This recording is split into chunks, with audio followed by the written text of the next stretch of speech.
It's been almost 4 decades since the demise of the hippie counterculture. And though hippies were reviled by many in their day, some are now being called liberators, industry makers, and the inspiration behind the most powerful technologies of the 21st century, such as the Apple computer.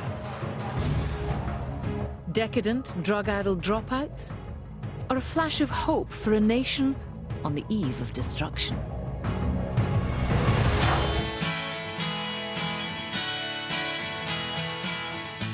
Journey back to one of the most electrifying and revolutionary eras in American history. Join us for the music, the moments, the message, and discover how a tribe of edge-dwelling idealists shook the most powerful nation on earth to its roots and changed our world far more than we think.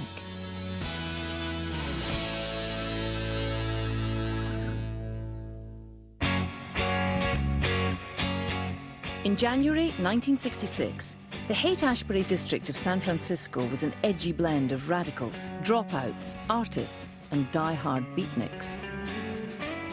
Within 6 months, it would become the epicenter of an explosion of social and cultural experimentation unlike any the United States had ever witnessed. It was a kind of an orgy of experiment. And by that I mean not just the drugs and not just the sex, but lifestyle experiments, experiments in art, experiments in political expression, how you express your disapproval of the policies that were being enacted by your government, whether it was the Vietnam War or other things, took on a new form. From the Haight-Ashbury area, the hippie movement spread nationwide, taking the baby boom generation by storm. While the fuel for this convention-shattering free-for-all was a complex mixture of politics, economics, and intergenerational conflict, what set it on fire was an enigmatic new drug: lysergic acid diethylamide, LSD. One pill makes you larger. Extremely powerful, mind-altering drug. The most powerful probably we know of it. Infinitesimal quantities needed to produce huge change in the human mind. Go ask Alice when she's 10 feet tall. LSD was initially created by Dr. Albert Hofmann, a conservative, respected, if not brilliant chemist who was working at Sandoz Pharmaceuticals in Basel, Switzerland. The compounds Albert Hofmann was experimenting with were derived from ergot, a fungus that lives on diseased kernels of rye. In the Middle Ages, it went by the name of St. Anthony's fire and was known to make people go berserk. Hofmann was more interested in the fungus's ability to stimulate circulation. He accidentally absorbed a tiny amount through his fingertips in April of 1943 and had the first known LSD trip. But once was not enough. 3 days later, Hofmann intentionally swallowed 250 micrograms of his new discovery. His cycle ride home through the streets of Basel turned into a surrealistic roller coaster where buildings breathed and faces morphed into grotesque coloured masks. He shared his bizarre experiences with colleagues at the lab, and research into the drug's potential began. In one experiment, LSD was injected into a monkey who caused mayhem among his fellow apes with his behavior. It was a harbinger of things to come. But the drug also had properties that made it attractive to psychotherapists. There were those who believed that when LSD was taken in a carefully controlled environment, it allowed repressed thoughts and emotions to pass uncensored into consciousness, where they could be analysed. By the early 1960s, there was over 1,000 scientific papers, peer-reviewed scientific research, that had been written about LSD that were, in many cases, singing the praises in terms of its potential as a healing agent. Celebrities jumped on the LSD bandwagon. Screen idol Cary Grant publicly admitted to having taken LSD more than 60 times in the course of his treatment for alcoholism and depression. But not all those evaluating the drug were interested in its ability to heal. It's kind of ironic, but the same drug that was embraced by hippies in the 1960s as a religious sacrament, LSD of course we're talking about, had been embraced 10 years earlier, maybe even 15 years earlier, by the Central Intelligence Agency, by America's spy agency, not as a sacrament, but as a weapon.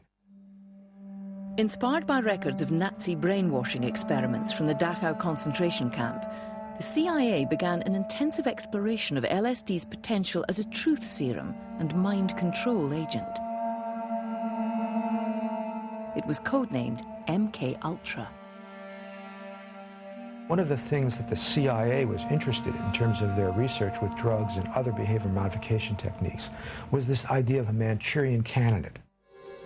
One of the things that the CIA actually wanted to do was to create programmed assassins, to reprogram a person, to get them to go out and kill somebody, sort of under automatic pilot conditions, if you will.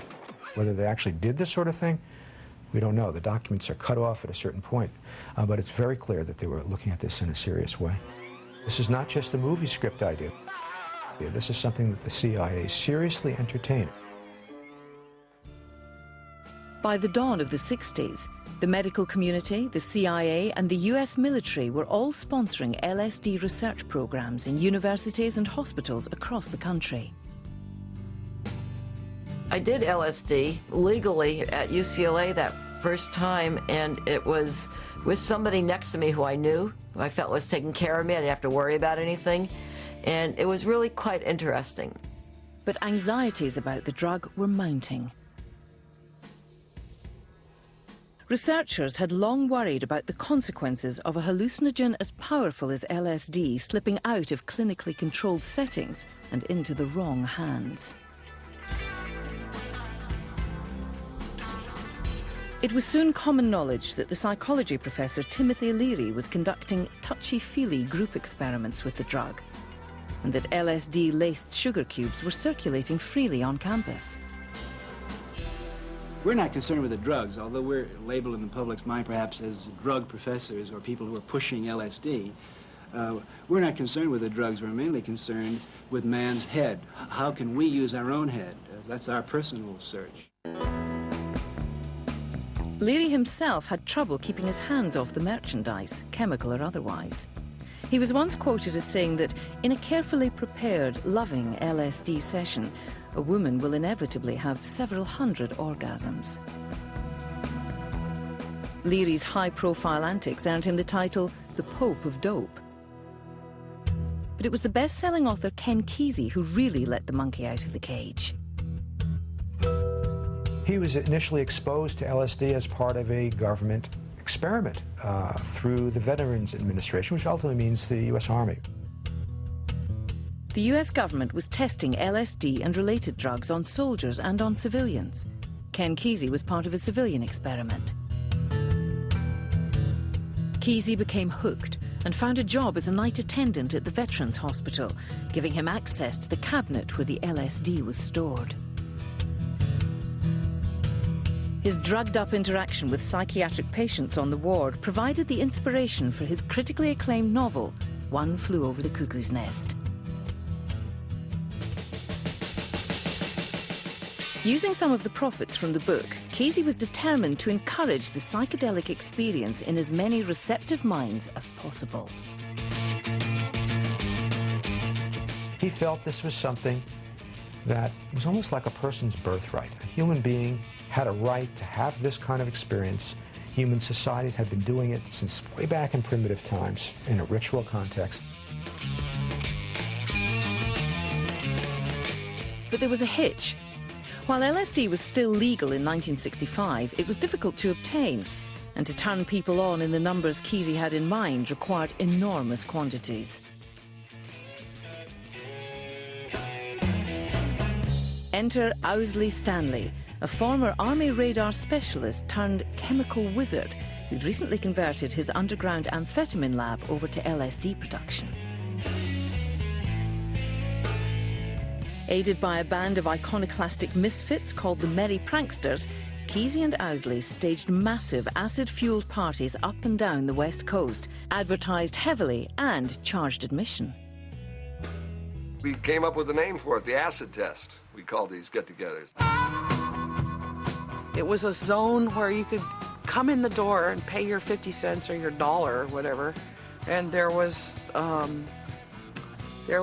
safe place to freak freely, as we called it in those days, and just twirl and dance. We had a strobe light set up and all sorts of liquid light show, very, very early crude versions of light shows.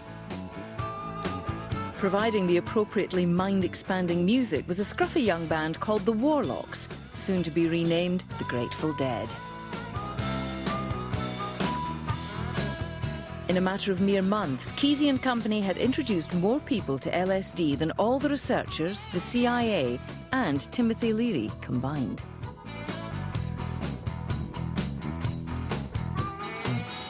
But it wasn't until the 21st of January 1966 that the hippie movement was launched in Haight-Ashbury, when the acid test arrived in San Francisco as part of a multimedia extravaganza called the Trips Festival. With 10,000 paying customers, the Trips Festival was a smash. There was even buzz about booking the acid test at Madison Square Garden in New York City. But its greatest impact was on the Haight-Ashbury community itself. For the city by the Golden Gate, the high times had just begun. In March 1966, Time magazine reported on the growing number of oddball communities of LSD users cropping up in major cities throughout Europe. There was interesting communities evolving in Los Angeles, New York. You also had in London, Amsterdam, and Europe. You had kind of psychedelic subcultures taking root. Nowhere did this whole psychedelic scene emerge with such vivid intensity to the point where it became an international phenomenon like it was in Haight-Ashbury. If you're going to San Francisco, be sure to wear sunflowers in your hair. You know, we all lived on Haight Street. Haight Street was the theater. You'd dress up, you'd go out every day, and the way you looked was part of your statement. And people were acting out their fantasies in real life. At weekends, residents swarmed to auditoriums like the Avalon Ballroom and the Fillmore to dance ecstatically to local bands, the Grateful Dead, Jefferson Airplane, and Big Brother and the Holding Company, featuring a young blues singer named Janis Joplin.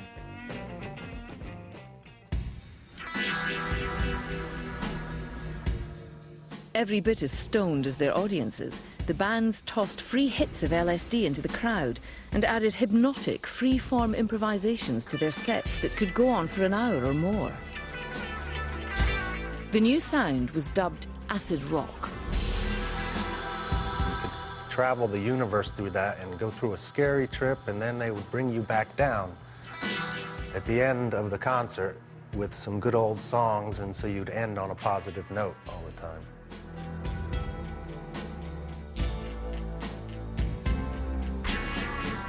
Drugs, especially marijuana and LSD, were ubiquitous and lucrative.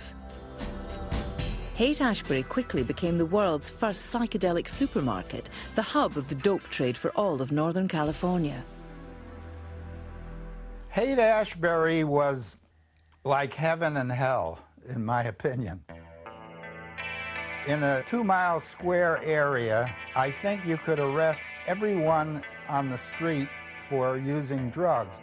And people were going around and handing out drugs to each other. Some of it was just plain sugar, some of it was heavy-duty LSD. At a cost of 4 cents per microgram, LSD was 4,000 times more valuable than gold. Owsley Stanley, the dominant force behind the manufacture and distribution of the drug, was dubbed the acid millionaire by the LA Times.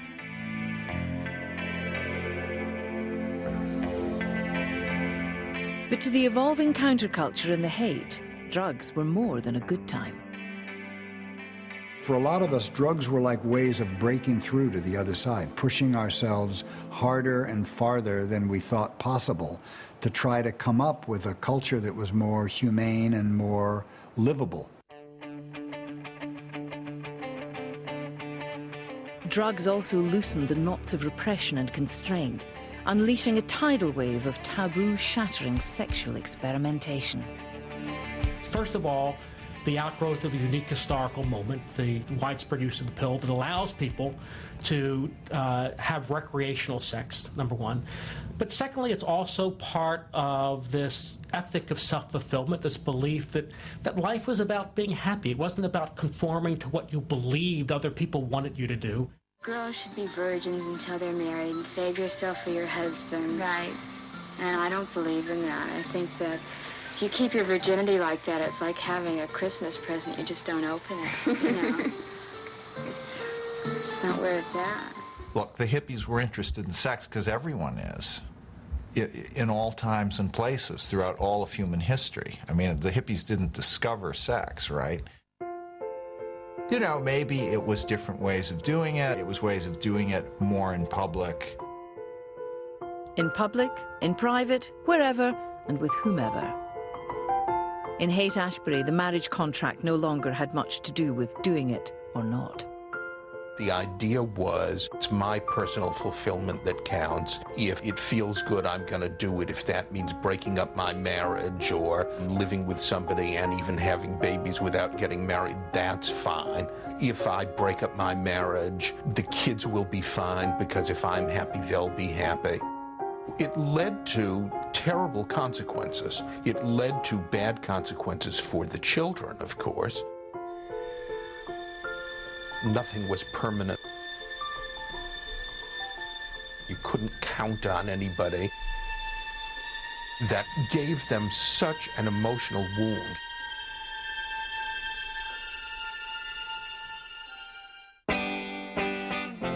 While sex, drugs and rock and roll were more than enough to keep the majority of Haight residents occupied, there was one group that had a more ambitious agenda. They called themselves the Diggers. They took it upon themselves to feed everybody and would do barbecues down in the Panhandle, in Panhandle Park. And their barbecues consisted of meat they had boosted from the back of a Safeway truck. Free food was just the opening volley in the Diggers' free revolution. Free communes. There were apartments that people could live in. Because people were so transient, there was a pretty high turnover. There were about, at one time, more than 20 of these. Free pads. Free clothes at the free store. We got medical students from UC Med Center to come down to the Digger Free Store on Wednesday nights, and they'd hold free clinics. This was creating an alternative society, not just a revolutionary movement, an alternative society. It would be a free society, not materialistic, not just anti-materialistic, not materialistic. By the autumn of 1966, Haight-Ashbury was a semi-autonomous psychedelic city-state with its own lifestyle, culture, newspaper, even its own free public services. For some, it was more than that, a workable alternative to straight society, one that replaced conformity with creativity, repression with emotional and sexual freedom, war with peace and love. There's a long history of Americans thinking they could found a new civilization, found a new order, and this is a lot healthier way to do it than killing a lot of Indians. But it also unearthed all kinds of themes in American life that had been somewhat suppressed, like the idea of boundless freedom, the idea of finding some sort of utopian quality in life. LSD amplified a sense of what was possible. Didn't always deliver and make good on the possibility, but it certainly created an awesome sense of possibility, and nowhere was that more vivid than in the Haight-Ashbury community in the mid-60s. A sense that almost anything's possible, a sense of we can take control, we can do it our way, and we can do it in a better way. There's nothing to fear. There's nothing to enforce or not enforce. We're living our life as beautifully as we can. Although most Californians didn't agree, the hate was ready to take on the establishment and turn on the world. Born to be wild. Born to be... I don't know, I don't have words, man. That's all. I just have soul. All the leaves are brown, and the sky is gray, I've been for a walk, For a while, the hate world and the straight world coexisted in relative peace. But in the autumn of 1966, the honeymoon came to an abrupt end. On the 6th of October, California became the first state to criminalize the possession and distribution of LSD. Drugs had been a problem in California for about a decade or more. There had been a number of deaths and other serious health problems from people using LSD. Just as early LSD researchers had feared, the unsupervised use of the drug was spawning demons. Bellevue Hospital in New York reported that over a 12-month span, 75 people had been admitted with acute psychosis induced by LSD. Many reported uncontrollable impulses towards violence, 2 attempted murder, and 1 jumped in front of a subway train after a voice in his head ordered him to. There was a guy sitting over in the corner, and I came back about 4 hours later. He was still sitting in the corner. And I said, what's going on with him? And the group told me, and they just ignored him, that he thought he was an orange. And if you poked him, all the juices would run out of him.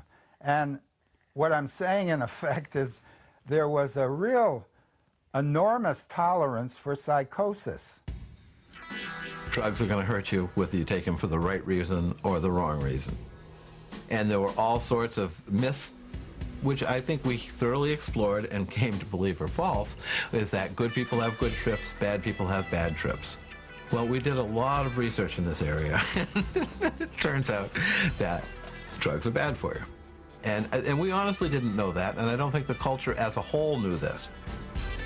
I think the most negative thing about the hippies was people making choices early in life that were going to have long-running consequences that they didn't fully appreciate. I mean, you were making mistakes that could be very serious mistakes, and you weren't going to discover that until you were down the road, and by then it's too late. Despite the warnings, the hate was undaunted. On the day the LSD ban went into effect, a crowd of 3,000 gathered in Golden Gate Park and, in plain sight of police, placed tabs of acid on their tongues and simultaneously swallowed. The show of collective defiance galvanized the hate community as never before. But an even greater threat loomed on the horizon.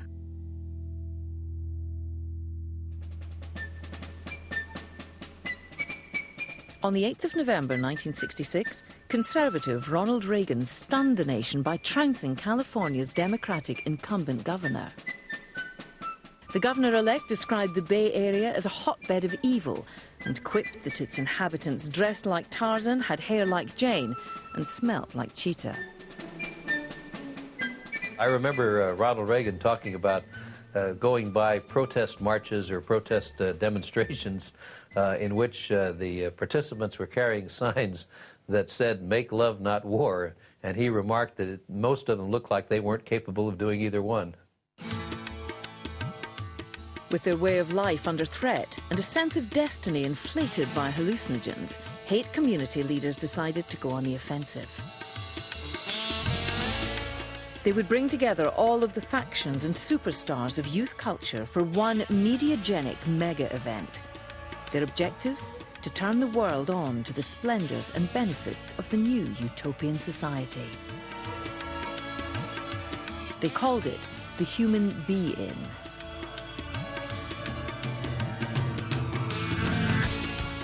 press conference was held and a release issued that declared, "Hang your fears at the door and join the future."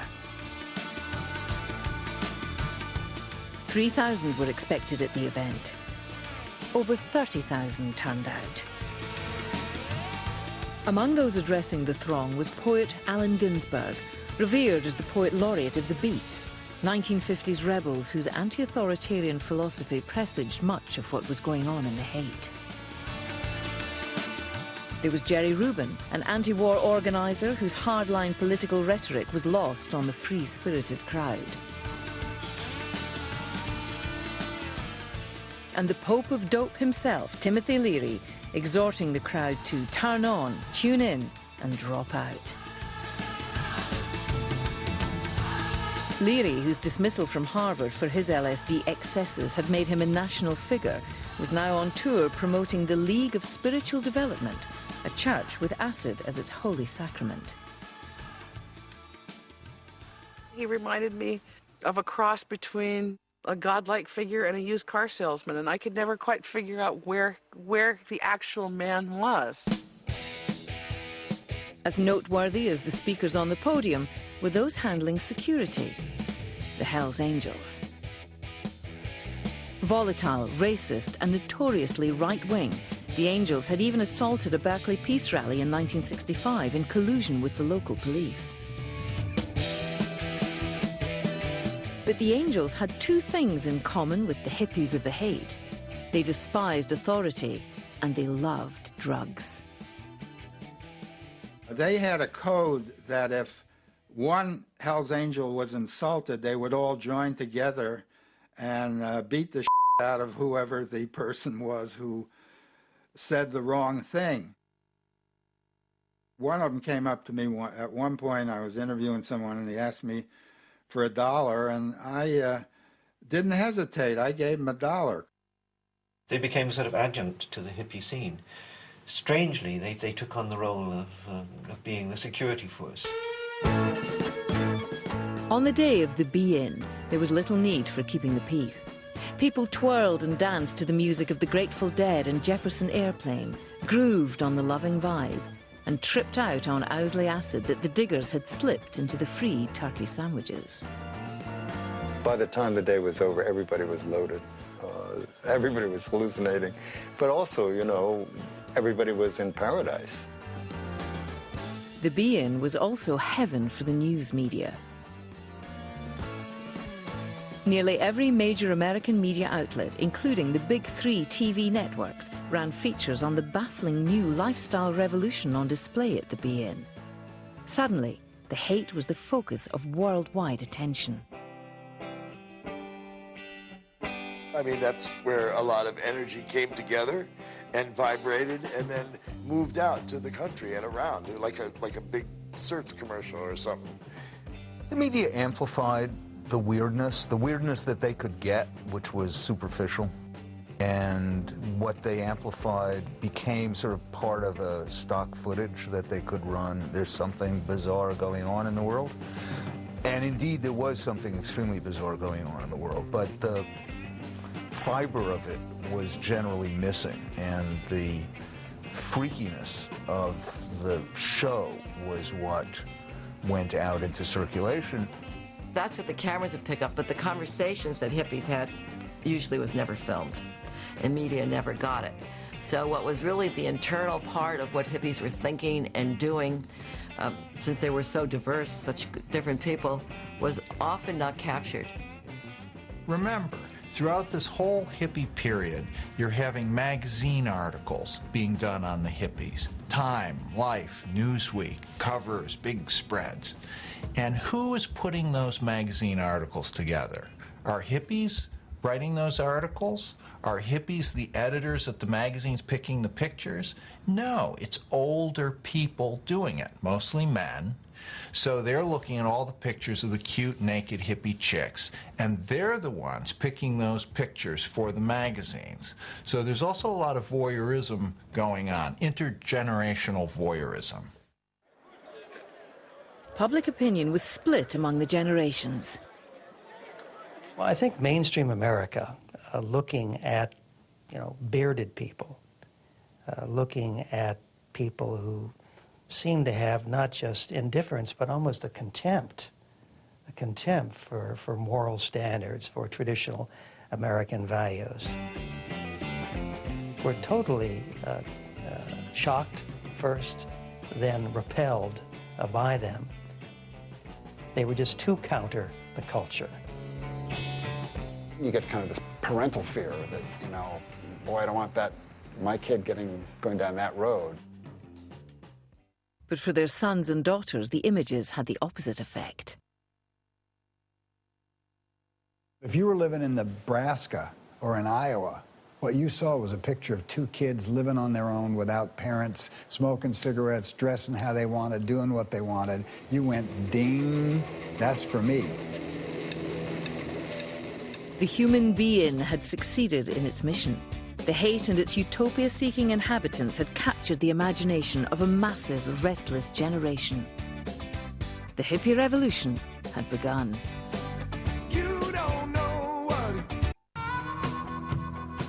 By the spring of 1967, flower power was in full bloom.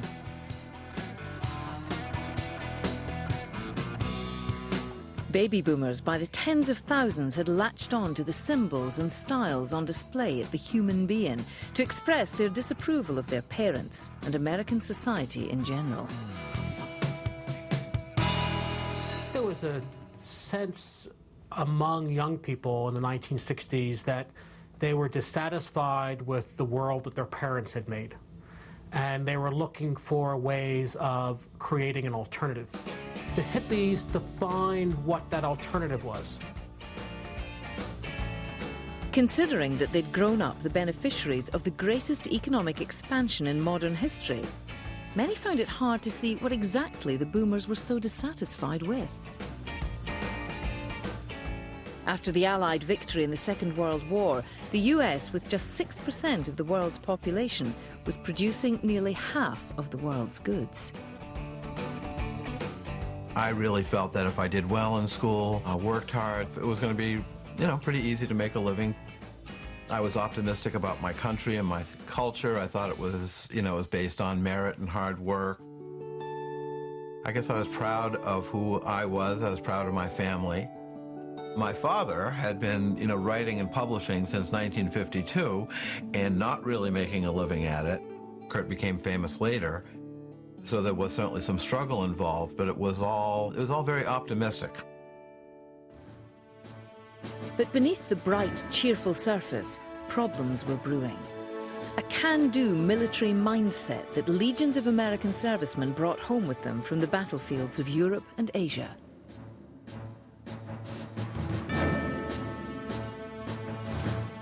And with a 5-star general in the White House and self-sacrifice and obedience on the duty roster, the land of the free became the home of bureaucracy, regimentation, and conformity. It was like living in a straitjacket. You had one career track. You just had to do it the way it was supposed to be done. And there was a sense of rebelling against those rules. The truth is, a huge number of the best and the brightest and the hardest working people in my generation felt compelled to try to find an alternative.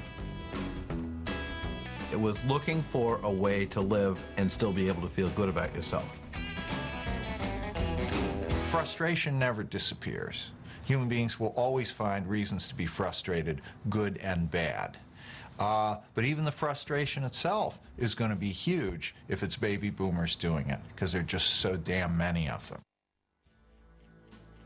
As the movement spread, many Haight-Ashbury communities sprang up from Florida to Seattle, while psychedelic scenes that had been gestating parallel to the Haight became magnets for counterculture wannabes. In New York's East Village, the scene was arty, intellectual, and deeper into hard drugs like heroin and methadone, also known as speed. In LA, hippies flocked to the hot clubs lining the Sunset Strip, rubbing shoulders with Hollywood honchos and movie stars. In England, the London scene was as high on fashion as it was on acid.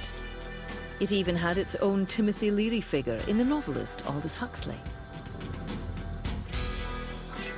The author of the classic dystopian fantasy, Brave New World, Huxley was so taken with the drug, he had it fed to him intravenously as he lay dying.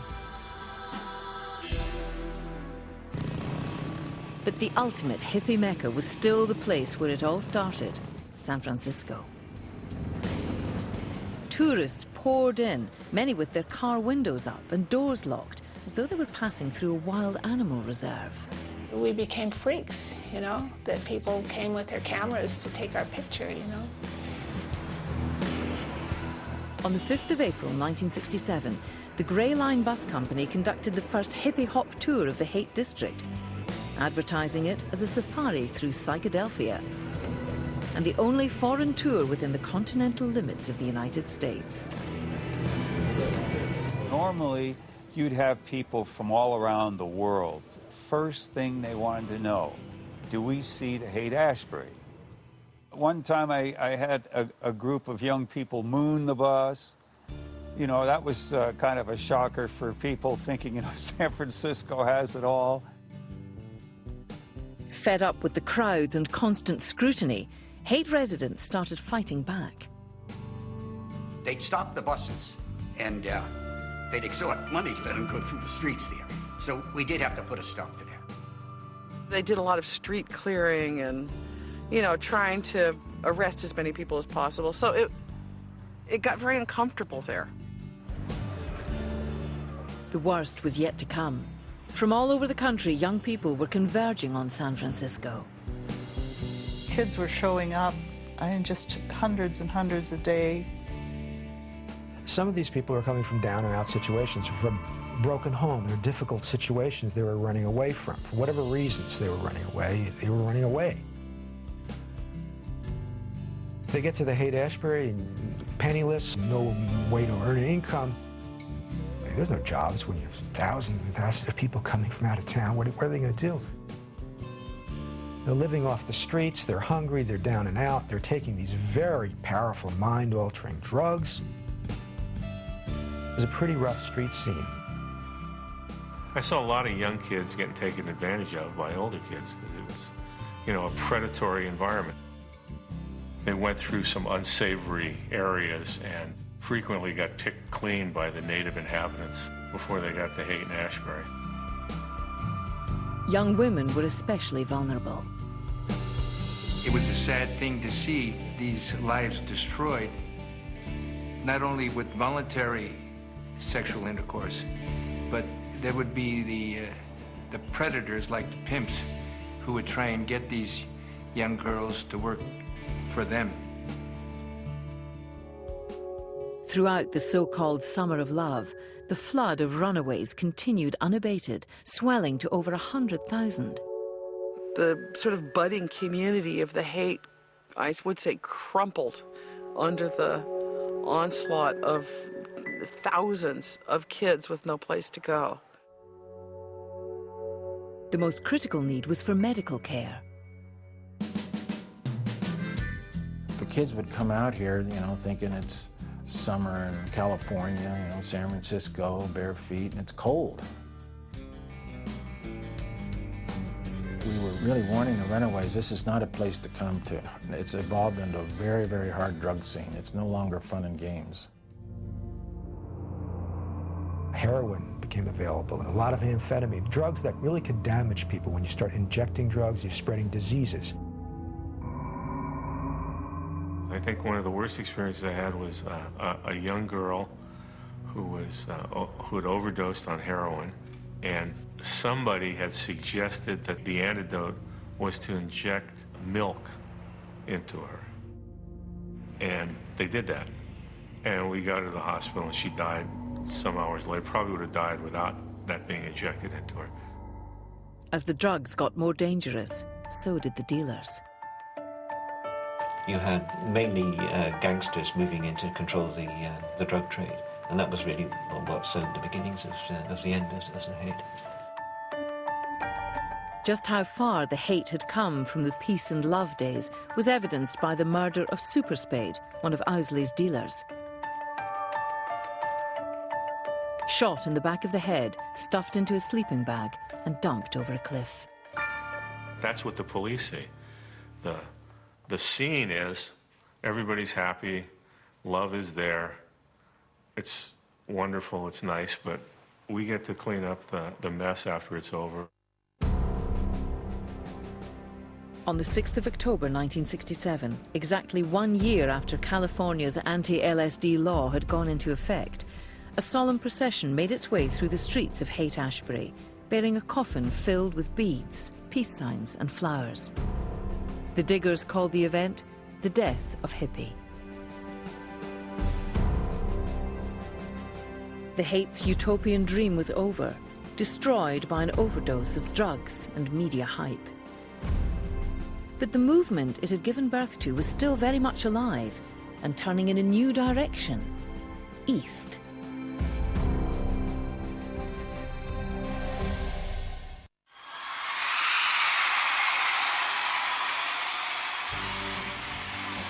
Since their American debut in February 1964, the Beatles were the most popular musical group on the planet. But by 1967, that wasn't enough. In those 3 years, the band's musical sophistication had grown exponentially. And so had its interest in drugs. Even in the early days, the boys were taking amphetamines and barbiturates to get them through the long, grueling gigs in Liverpool and Hamburg. Then came the hallucinogens. Turned on to pot by Bob Dylan in 1964, they soon moved on to LSD, producing the greatest masterpiece of the psychedelic era, and one of the greatest albums of all time, Sgt. Pepper's Lonely Hearts Club Band. All of a sudden, the Beatles are doing the hippie thing. It was just like, you know, a free advertisement for all this stuff. When they let their hair down, so to speak, it was a huge boost to this whole scene. The Fab Four were flying high. Too high, perhaps. John Lennon, by his own estimate, took over 1,000 acid trips and once assembled his fellow band members for the sole purpose of informing them that he was Jesus Christ. George Harrison, like Lennon, had done his share of acid. But a visit to Haight-Ashbury during that disastrous summer of love convinced him that LSD wasn't the way.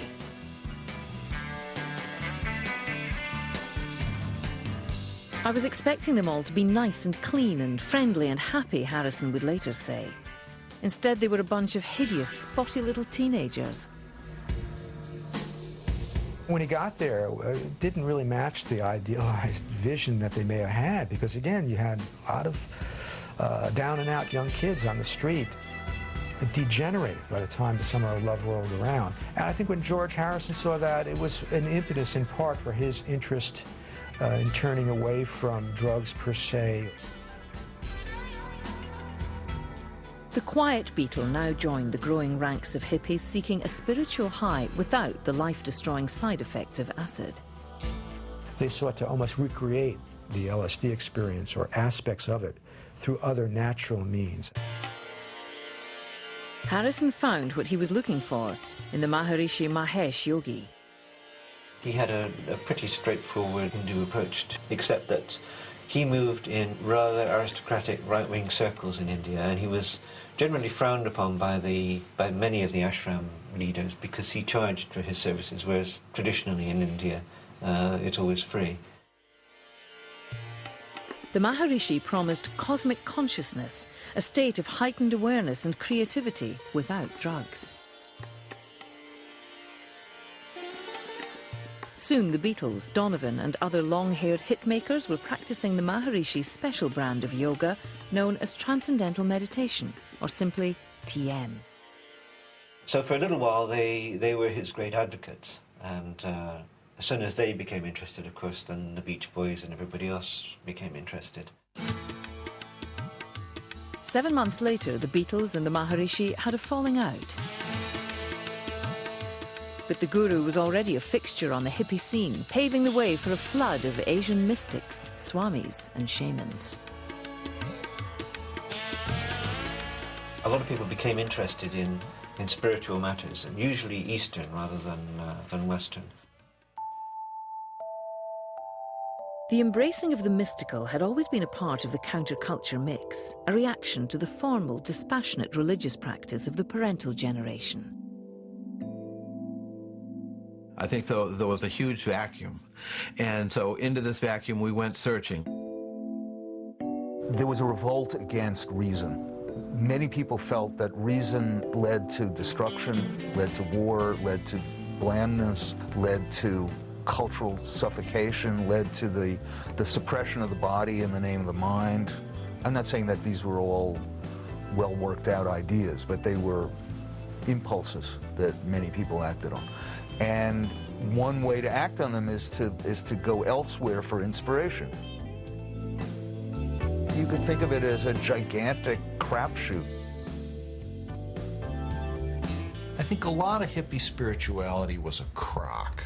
I mean, they were taking some very serious stuff from foreign cultures, often Asian cultures, you know, Zen from Japan and China, things from India, and they were debasing it, misunderstanding it, just grabbing a little bit of this and a little bit of that.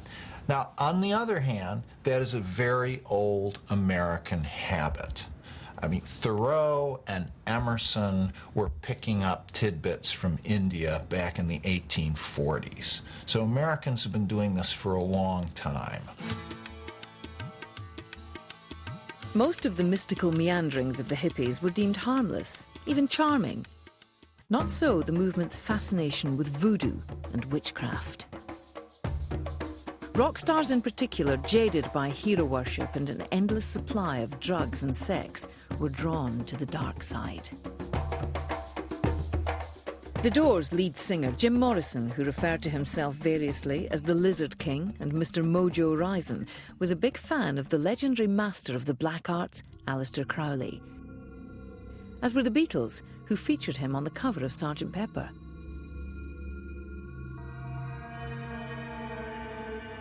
Born the 12th of October, 1875, Crowley was called the wickedest man in the world for his devilish rituals, pansexuality, and alleged advocacy of child sacrifice.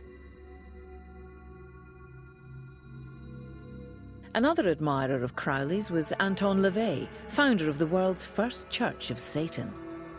A former lion tamer and police photographer, LaVey had such a following among hippie occultists and Hollywood celebrities that he was even cast as the devil in Roman Polanski's film Rosemary's Baby. Once, while conducting a seminar on cannibalism at his eerie San Francisco mansion, LaVey served up real human flesh, the thigh of a young woman donated by a local doctor. By setting at naught all of the conventions of the larger society, feel that they are becoming God.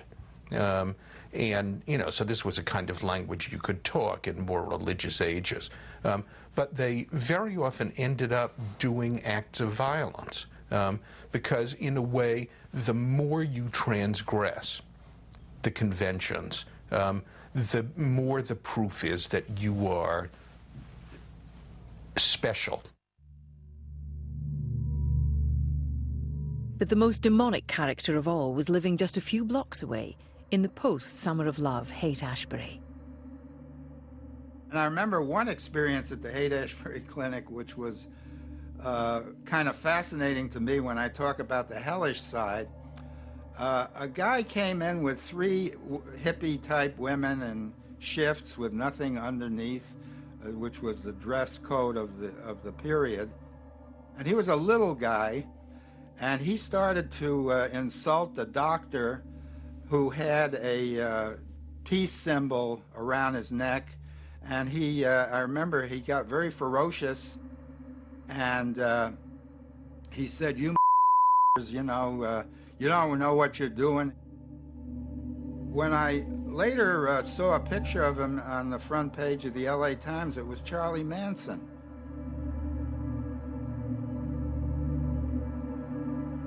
Manson was a career criminal who'd done hard time, once raping a fellow inmate at Razor Point. Upon release, he moved to the Haight, reinventing himself as a hippie singer-songwriter.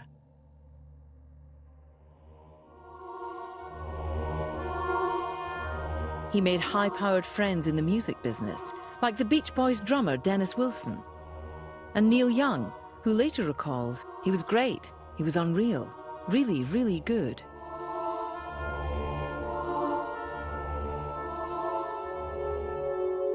But Manson's true talents had nothing to do with music. He gathers around him a kind of a harem of young women, very impressionable. Again, these street kids who are blowing their minds, and he becomes the dictator, if you will. He was a totalitarian personality, and he really kind of preyed upon people who were very open, very vulnerable as a result of their drug experiences. When a person is under the influence of LSD, they become very sensitive, very susceptible and vulnerable to manipulative personalities. He bound the wills of his impressionable young acolytes to his through a combination of LSD, pseudo-guru babble derived from his study of Scientology, and an alleged awesome sexual stamina. According to the girls, Manson would have sex with one or other of them at least 7 times a day, before and after each meal, and once more in the middle of the night.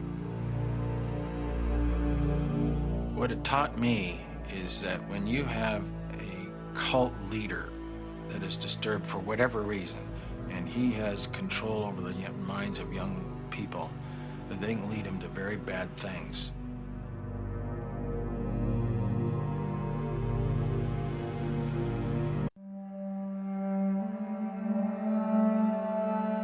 On the 7th of October 1967, in a litter-strewn tenement block near New York's Tompkins Square Park, the blood-spattered bodies of 2 young hippies were discovered.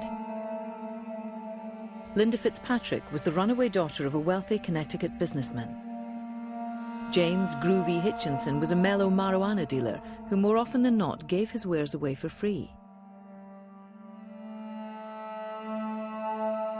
Linda and James had been attending an East Village drug party when the murderers, both African-American, lured them to the basement using LSD as bait.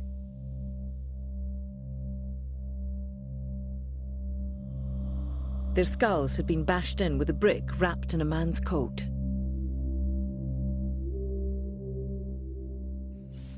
The groovy murders, as they were called in the tabloids, were the tragic consequence of the escalating turf war between the hippies and their minority neighbours.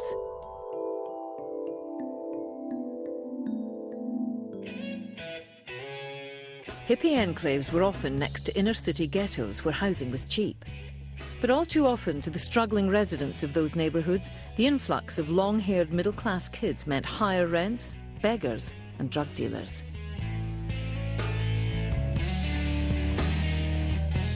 I won't say a lot, but a portion of the people who lived in that community did not like hippies. Some hippies were very dirty. Some were mentally ill, some were drunks, some were heavy drug users, you know, bad drugs. Here was the real catastrophe. If you look at all of the statistics on black Americans, everything was getting better, better, better, better, better. And blacks were succeeding, and then bam, comes this cultural revolution. You cannot, if you were at the bottom of society, let it all hang out, tune in, turn on, and drop out. That was an absolute recipe for failure, and it was disastrous for black America.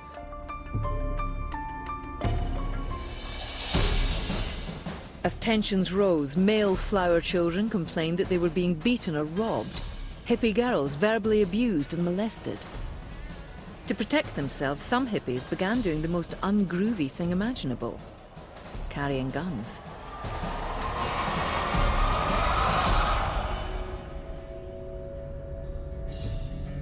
Others fled to find utopia elsewhere. By 1968, tens of thousands of hippies had relocated to rural areas to be closer to nature and as far as possible from the danger and corruption of the concrete jungle and American society in general.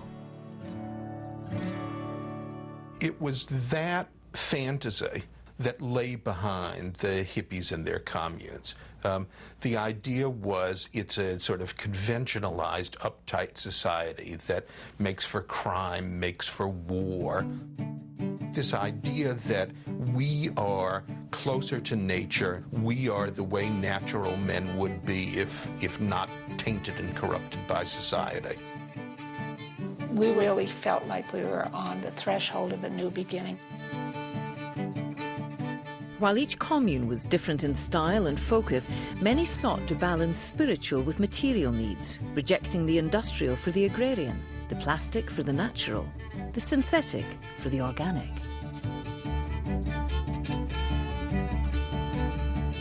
We actually did try to live the way early Christians lived, and lived according to do unto others as you would have them do unto you, judge not lest you be judged, etc., etc. And that was all part of it. Everybody worked hard, whether they were making firewood or building the house or whatever. It felt so good to be able to work all day. I loved living communally. I enjoyed it because I enjoyed sharing and working cooperatively with people. And that's what that commune meant to me, that I never really had problems. And I always wanted to continue living that way. Everybody's money went into the pot, so that we shared the money, whatever money was coming in. The welfare checks went into the pot, everything went into the pot. Money wasn't the only thing that was held in common. At some communes, newcomers were notified that sexual partners were also to be shared freely, on demand. All 60 people slept in the same room, and then the children slept in another room. So there was a lot of exchanges of partners that went on during that time. There have been a lot of experiments like this in the course of human history. You know, there was famously Brook Farm just outside Boston in the 1840s. The fact is, people are possessive. People get sexually jealous. And out of these communes in the past have come a tremendous amount of disharmony. While living outside conventional society could be tough on young adults, it was the children who were most at risk. In one commune where I was interviewing the parents, and their 5-year-old child was really having what I considered to be a kind of a psychotic episode, sort of screaming and yelling, and one would wonder why they would impose that acid on their child. In my interview, I clearly recall their rationalization was, acid is beautiful, it's good for everyone. One of the most common mistakes, and the one that caused most communes to founder, was underestimating just how difficult the simple life could be.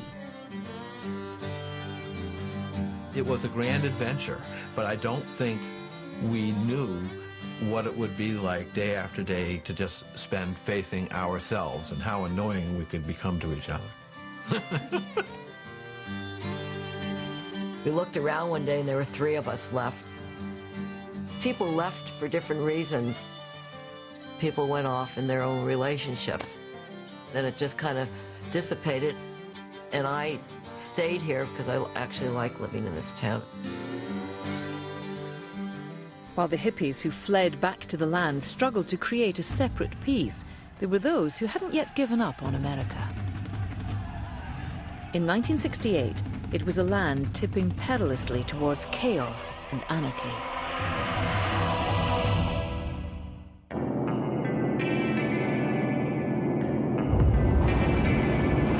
The first 6 months of 1968 were among the most devastating in American history. The 30th of January Tet Offensive in Vietnam had left over 2,000 American soldiers dead, belying the assertions of the military that an end to the war was in sight. On the 31st of March, with support for the war effort rapidly eroding, President Lyndon Johnson announced that he would not seek re-election. On the 4th of April, Martin Luther King Jr. was gunned down in Memphis, sparking the worst domestic riots since the American Civil War. And on the 4th of June, peace candidate Robert Kennedy was assassinated. The same things that confused us, the war in Vietnam, the death of Kennedy's, Martin Luther King, the violence, all of that stuff also devastated our parents. And they really didn't know what to tell us. We were all sort of in it together, trying to figure out what happens next. We certainly did not feel safe. I would not have felt safe taking pre-med courses and getting ready to go to med school. I would have felt like I was not responding to reality as it was. The political scene in America in 1968 was crazy and poisonous. You had racial problems that were following what seemed to be racial promise. You had a war, and you had opposition to that war. You had a convergence of two very difficult things, and they amplified each other. Protests for and against the war turned increasingly violent and divisive. Hate the war, hate the politicians who got us into the war, but don't hate the soldier who's fighting it, because he's fighting it because he believes in the principle of your country. Hippies, with their mantras of peace and love, were almost invariably pro-civil rights and anti-war. But their inner-directed, free-your-mind-first approach to changing the world put them at odds with anti-war groups like the Students for a Democratic Society, who advocated direct confrontation with the powers that be. The hippies were also, in many ways, in revolt against politics, including radical politics.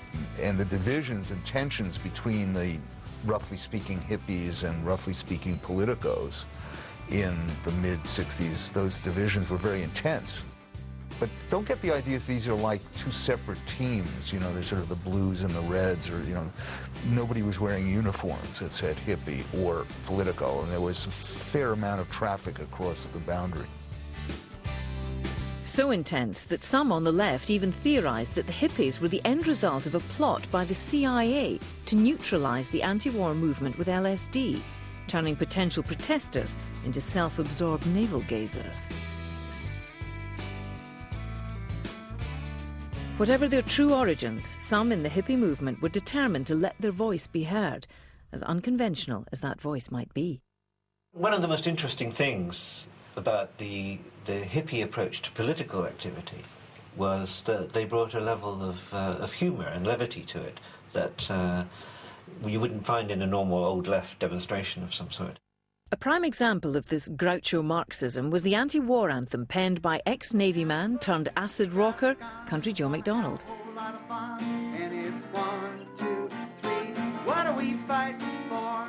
In 20-30 minutes I wrote I Feel Like I'm 16 to Diarrhea with the chorus and the words. I think I could write it because I was in the Navy. I had had a military experience, and I wasn't mystified by the military or war at all. We're all gonna die. Come on, Wall Street, and don't be slow. More troublesome for the military was another incident of hippie activism, the exorcism of the Pentagon.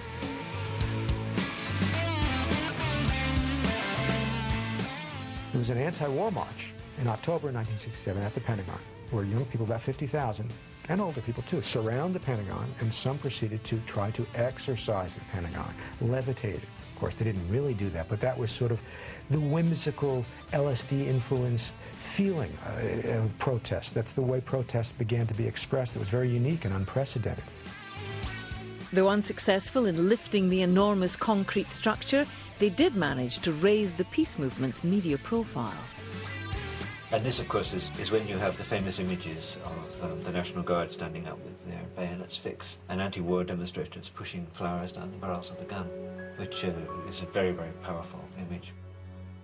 That picture really expresses the whole innocence of that period, the idea that love and peace can conquer the war machine. It's very sad that it's not the case. Among those participating in the action at the Pentagon were Abby Hoffman, a New York-based community organizer, and Jerry Rubin, former Berkeley activist and featured speaker at the Human Being. Both were seeking ways to get hippies more actively involved in the peace movement. They joined forces and together with political humorist Paul Krasner, formed the Youth International Party, Yippies for short. Through their kind of expressive theatrical side, used the media to show kids who are in the counterculture who might not be very political how insane society was. It looked like fun. You know, becoming a yippie was replaced running away with the circus. And it was the same with the merry pranksters. It looked like fun, and it was fun. And what people learned from this was that responsibility can be fun. As the summer of 1968 approached, the Yippies set their sights on what promised to be the political dust-up of the decade, the 1968 Democratic Convention in Chicago. With Johnson out of the race and Robert Kennedy dead, radicals of every stripe saw the future of the party as up for grabs and the convention as a battleground for the very soul of America. For political pranksters Jerry Rubin and Abby Hoffman, it was showtime. Mayor Daley viewed the Yippies particularly disfavorably. Young people who had never worked an honest day in their lives. They organized the Festival of Life here in Lincoln Park that he viewed essentially as an orgy. Though the city denied them a license for the event, the Yippies refused to give in. I was getting bad vibes. I thought it was going to be a massacre. They were going to just kick our friggin' ass at the Democratic Convention. Though only 10,000 festival goers actually showed up, the stage was already set for disaster. Running battles between police and protesters erupted throughout the convention, culminating in a riot in front of the hotel where the Democratic nominee, Vice President Hubert Humphrey, was staying. By the end of the convention, over 1,000 protesters had been injured and one was dead. The song, if you're coming to San Francisco, put flowers in your hair, became, if you're coming to Chicago, wear a helmet. Rubin later admitted that the group had intentionally provoked the melee to expose the Gestapo tactics of the police and gain sympathy for the Yippie cause. But the plan had backfired. As televisions across the nation beamed reports from the convention, what most people remembered were the images of long-haired hippie malcontents creating havoc in the heartland. For many people who even had some sympathy for the spirit of the challenge to authority, and for the hippies in particular, it really dies that week in Chicago. After almost a decade of riots and resistance, of sit-ins and be-ins, of hippies and yippies, what the majority of Americans wanted above all else was law and order. The man they elected to give it to them was die-hard conservative, the Republican Richard Nixon, who was ready for all-out war.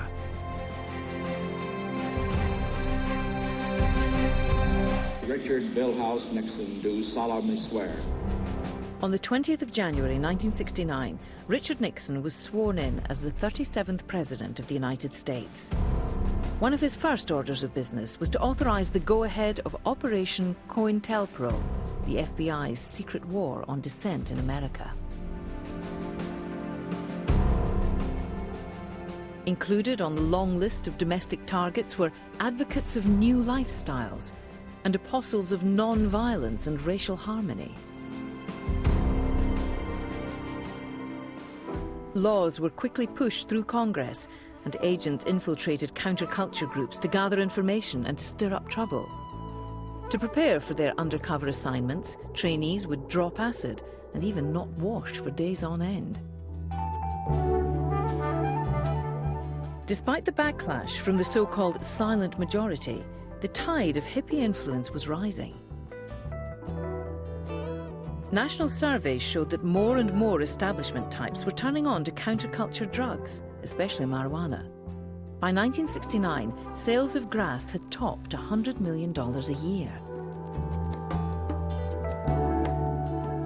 Bankers, doctors, Even policemen let their hair grow over their collars.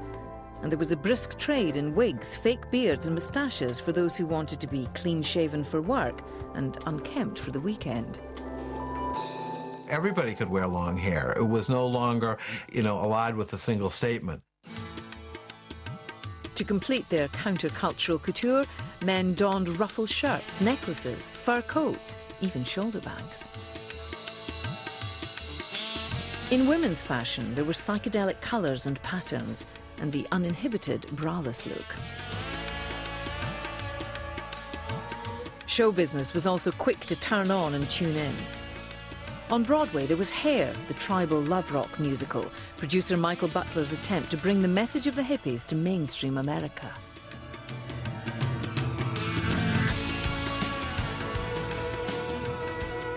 I'm Peter Fonda. We've just finished making a movie dealing with the most talked about subject of the day, LSD. At the cinema, there were no-budget exploitation films like The Trip, with weird LSD-inspired special effects and plenty of scantily clad hippie chicks. The wildest of pleasures possess you. Starring Peter Fonda, Dennis Hopper and Jack Nicholson, The Trip was blasted by critics. But it made enough at the box office to give the trio the green light for their next project.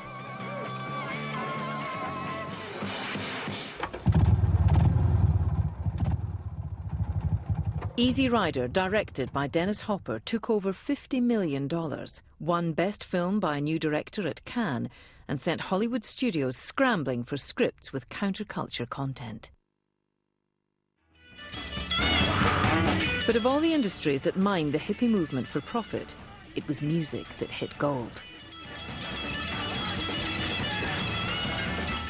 Growing directly out of youth culture, and synced up to its desires and aspirations, rock music, acid rock in particular, fueled an expansion of the music business unlike anything seen before or since. In 1968, music sales topped $100 million for the first time in history. Attendance at live events also exploded. Starting with the Monterey Pop Festival in the summer of 1967, outdoor rock concerts were drawing ever larger crowds of both hardcore hippies and so-called plastic hippies, who liked being part of the happening scene. After promoting a series of successful concert events in the Miami area, Michael Lang began planning another one in New York State. From the start, the Woodstock Music and Arts Festival was unpopular with the area's more conservative residents. They became very unfriendly, people started shooting at us, it was uncomfortable to be there, and they pulled our permit. At the 11th hour, Lang found his dream site in the tiny town of Bethel, New York. But more trouble was brewing from the other side of the cultural divide. A boyfriend of mine and I went up about a week before Woodstock started. The workers during the day would put up the fences, and every night people would unscrew all the work that they had done, because they wanted to keep it open, because they knew that thousands of people were going to show up. A lot of people said they came up the thruway, and it took over 12 hours to get there from New York City. And it was the first time ever, and never since, that the New York State Thruway was closed. Nobody was ready for it, and shortly after they announced that this was going to be a free concert because, people had tickets, a lot of people had tickets, but there were no fences or anything, and it just filled up quickly. Before you knew it, there was a city there. It was quite shocking. Within hours, all of the stores reported that they were sold out of everything. Soon, food, drinking water and other necessities were in dangerously short supply. An estimated 500,000 hot dogs were consumed on the first day alone. Medical personnel were also woefully scarce, approximately one doctor for every 22,000 attendees. Glenn Jospy, a medical student at the time, was recruited on the spot. I went up there to party, and had my cowboy hat on, and I was sitting there enjoying the music. And the head physician, he was shouting, so does anybody have any IV Valium? Someone was having a seizure. I said, I have IV Valium. And he said, who are you? And 15 minutes later, I was in a helicopter. They flew me back to my bungalow, and my parents were sitting on the lawn. We didn't know what was happening. They saw I got out of the helicopter. I walked past them, went into the bungalow. I grabbed my doctor's bag, and I said, I'll see you in 3 days. No one had really thought, besides the first aid station, about what's going to happen if we got totally landlocked, which is what happened, and people began getting sick. Someone got up and made an announcement saying, anybody who took the blue acid, it was bad acid, so you might get sick. Well, half the crowd who had taken acid probably did not remember what color the acid was that they had taken, and people began panicking, thinking that they had taken something really bad. Bad planning, bad acid, bad weather. In one 3-hour stretch, festival goers were hammered by 5 inches of rain. Lang and his associates feared that the hungry, rain-soaked crowd would turn ugly. What saved the day was the music.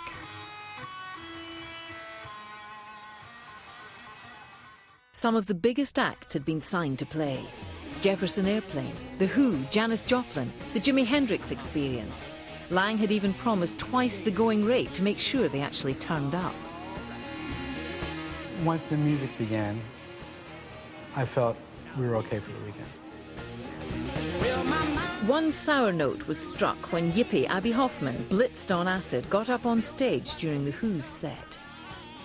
I don't think Townsend had any idea what he was doing there, or maybe even who he was, or who knows what would happen, and he hit him on the head, I believe, with his guitar, and smashed the guitar. The crowd cheered. They wanted no involvement in the confrontation politics that were tearing the world beyond Woodstock apart. And neither did the local authorities. Even the police, the state troopers, didn't hassle us. They were smoking grass with us, they were playing around and friendly and all of that. To see that many people together in total harmony, and I haven't seen anything like that before or after. It was sort of like that play Hair, you know, when Jupiter aligns with Mars. Everything came together at one time, quite by accident, if you believe that an accident like that could happen. And this was the accumulation before we headed into the 70s. Before we hit disco, you know? This was our last message to the earth, was that peace.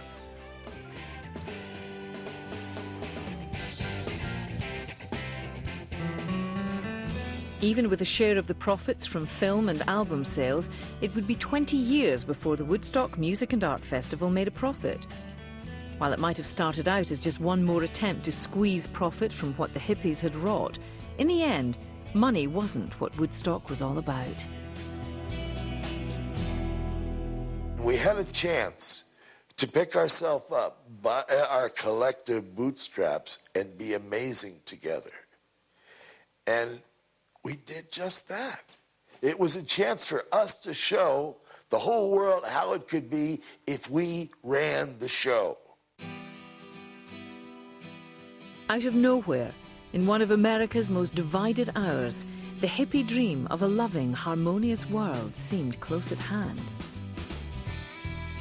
But 3,000 miles to the west, events were unfolding that would put that dream permanently beyond reach.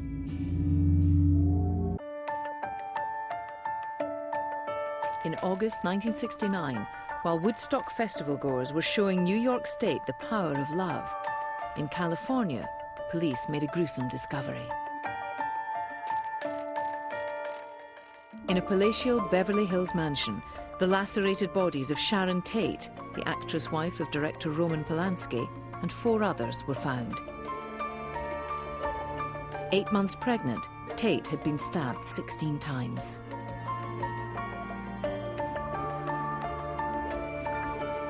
By October, police had the man they believed was behind the Tate slayings and a host of other hideous crimes. Songwriter, commune leader, and former Haight resident, Charles Manson. the conservative press had a field day. This is what happens if you have free love and take drugs, and you finish up crawling into middle-class people's houses and killing them, on the orders of some drug-crazed hippie. From a kind of conservative media perspective, it's sort of, I told you so, this is what the 60s are about. The hippie community, which had grown increasingly paranoid in the wake of the government's covert war on the counterculture, suspected it was a frame-up. But as the evidence mounted, even die-hard conspiracy theorists had to accept the truth, that a long-haired hippie minstrel could also be a hate-mongering psycho-killer. On the heels of the Manson murders came another countercultural catastrophe, the Rolling Stones' free concert at California's Altamont racetrack. Billed as a West Coast Woodstock, the event degenerated into a hellish hate fest where a black man was stabbed to death by the very people hired to provide security, the Hells Angels. The reason we have society is that, as Jefferson put it, it's a great reflection on human nature. That if men really could live together in harmony without government, without the social order, they would have been doing it for all these millennia that there have been men. It was finally a very fundamental error that the hippies and those around them made in the 60s, that if we would all just live naturally, everything would be fine. Along with its holier-than-thou self-image, the movement was losing its heroes. On the 17th of April 1970, Paul McCartney announced that the Beatles, the band that helped bring hippie values to the world, were calling it a day.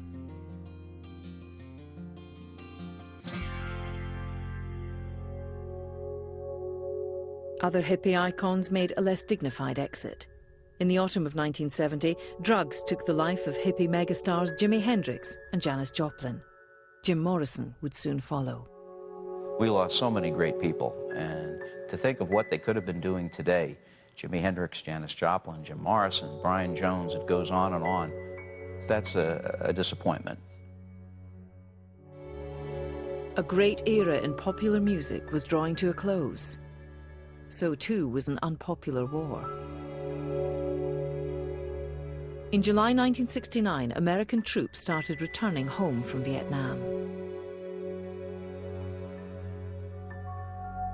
Disillusioned, bereft of heroes, and without the war to fuel their angst, it was time for many who participated in the movement to get back to where they once belonged.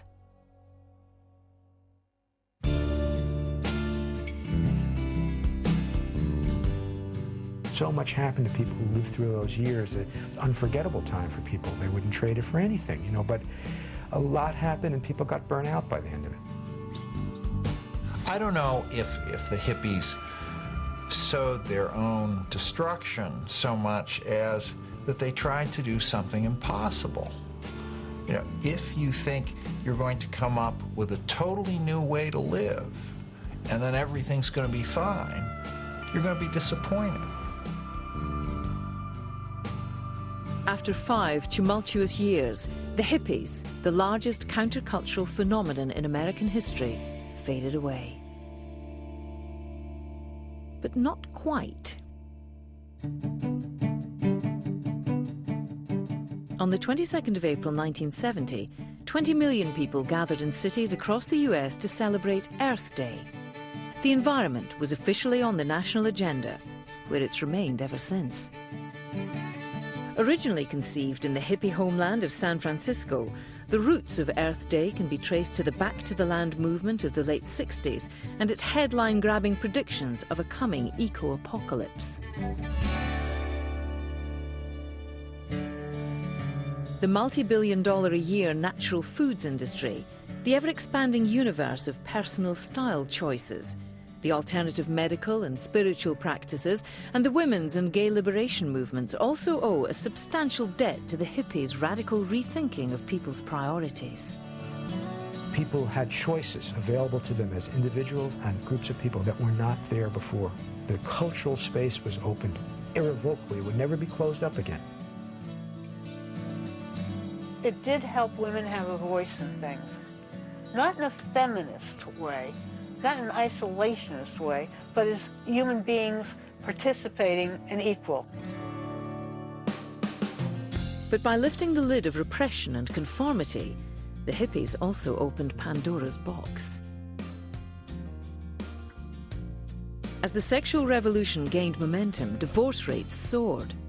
By 1976, the number of American marriages that ended in divorce hit 50%, double that of 1958. Drugs lost their radical connotations and penetrated deeper into the American mainstream. By 1979, 70% of people aged 18 to 25 admitted to having used illegal drugs. As the 70s drew to a close, for better or for worse, the influence of the hippies was pervasive. I, Ronald Reagan, do solemnly swear. I, Ronald Reagan, do solemnly swear that I will faithfully execute the office. Even the election of an old hippie nemesis to the White House in 1980 could not uproot all of the changes the flower children had sown in American culture. The arena in which the hippies would have the greatest impact on the future of the planet wasn't cultural, but technological. In April 1977, Steve Jobs and his partner Steve Wozniak introduced the Apple II, the first commercially viable personal computer. We were so influenced by the People's Computer Company in Menlo Park, the same area that the hippie thought had come from. The whole hippie thinking was that basically the big, wealthy power structure should be undone. We want to turn the balance over, and we want to make the small individuals more important. And it was basically bringing this power, this mastery of their own universe away from the powers that be, the huge, big, rich corporations. All the big companies said this is really going to go nowhere. Steve Jobs was much more a hippie than I was, too. I mean, he really dressed in the sandals and ate seeds, and he would fly over to India to bathe in the Ganges River and try to get closer to this social phenomena of the world, but he was also dedicated at the same time to have a very big, successful life and a successful company someday. Somehow we're putting a ding into the universe. I see these things in schools and kids growing up learning how to use them, and I see more and more of these personal computers being applied to everyday life situations. The personal computer revolutionized the way the world works and plays. Next came an even more mind-blowing technology, the internet, brought in part by another high-tech hippie, Stuart Brand. An early protege of Ken Kesey, Brand was the driving force behind the Whole Earth catalogue, the Bible of the commune movement of the late 60s and early 70s. In the 80s and 90s, he was instrumental in forging the paradigm that led to the World Wide Web.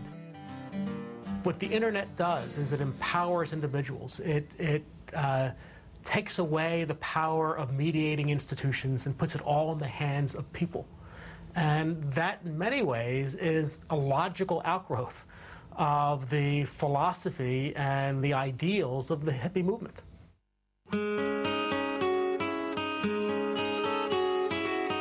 At the heart of the American experiment was a quest for utopia.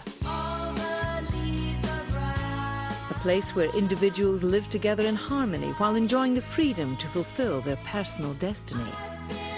The hippies sought that utopia through music, through drugs, through communion with nature, through love.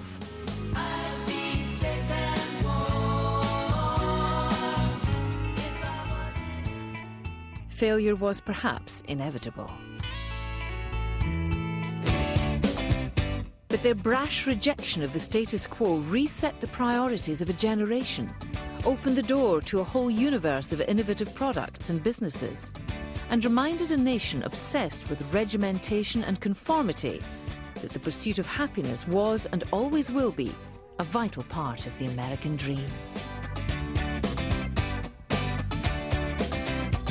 When I think of American society today, when you look at our attitudes towards so many things, sort of the liberalization of our values, our social values, whether you embrace them or not, I think you have to accept that we all have a little bit of hippie in us. And in that way, I think ultimately the hippies triumphed.